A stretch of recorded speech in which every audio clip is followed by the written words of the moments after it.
നമ്മുടെ കൂടെ ഇന്നുള്ളത് doctor K M. Cherian institute of medical sciences ചെങ്ങന്നൂരിലെ ഗ്യാസ്ട്രോ വിഭാഗം ഡോക്ടർമാരാണ്. എന്തുകൊണ്ടാണ് ഇത്രയും ആൾക്കാർക്ക് ഫാറ്റി ലിവർ ഉണ്ടാകുന്നത്? ഫാറ്റി ലിവർ ആണ് ഇപ്പോഴത്തെ biggest pandemic. Most common cause lifestyle തന്നെയാണ്. നമ്മുടെ ലൈഫ് സ്റ്റൈൽ, എക്സസൈസ് ഇല്ലാത്തത്, ഫുഡ് ഹാബിറ്റ്സ് ടൈമിൽ കഴിക്കാത്തത്, ഇതെല്ലാം തന്നെയാണ് ഫാറ്റി ലിവറിനുള്ള കാരണം.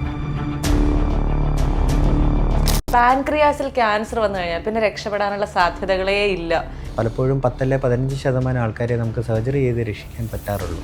വളരെ മോശമായിട്ടുള്ള ഒരു ക്യാൻസറുകൾ ഗണത്തിൽപ്പെട്ട ഒന്നാണ്. പെപ്സി, കോക്ക് അങ്ങനത്തെ സാധനങ്ങളെല്ലാം ഇതെല്ലാം sugary as well as carbonated, രണ്ടും ആക്ച്വലി ഹെൽത്തിന് നല്ലതല്ല. അപ്പോൾ ബേസിക്കലി റിഫ്ലക്സ് ആണ് ഉണ്ടാകുന്നത്.